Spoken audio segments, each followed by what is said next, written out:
আসসালামু আলাইকুম। বাংলাদেশে গতকালকে একটা নিউজ দেখলাম পুলিশের গুলিতে পুলিশ নিহত। নিউজটা দেখে ভাবছি ফেসবুকে একটা স্ট্যাটাস দিব এভাবে, ঈদ মোবারক। এখন বলতেই পারেন আপনি বাংলাদেশের নাগরিক, বাংলাদেশের একজন পুলিশ মারা গেছে, তাও নিজেদের হাতে।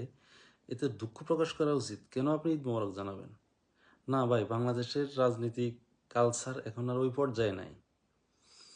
বাংলাদেশের রাজনৈতিক কালচার আগে যে পর্যায়ে ছিল যে একজন বিরোধী দলের নেতাকর্মী মারা গেলে সরকারি দলের লোকজন দুঃখ প্রকাশ করত, এখন আর ওই পর্যায়ে রাখে নাই আওয়ামী লীগ।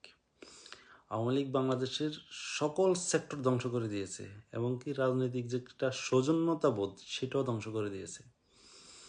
এখন কোনো পুলিশ সেনাবাহিনী এগুলো মারা গেলে সাধারণ জনগণ আলহামদুলিল্লাহ পড়ে, কারণ এদেরকে তারা এতটাই জঘন্যভাবে, এতটাই নিকৃষ্টভাবে ব্যবহার করে জনগণের বিরুদ্ধে দাঁড় করিয়েছে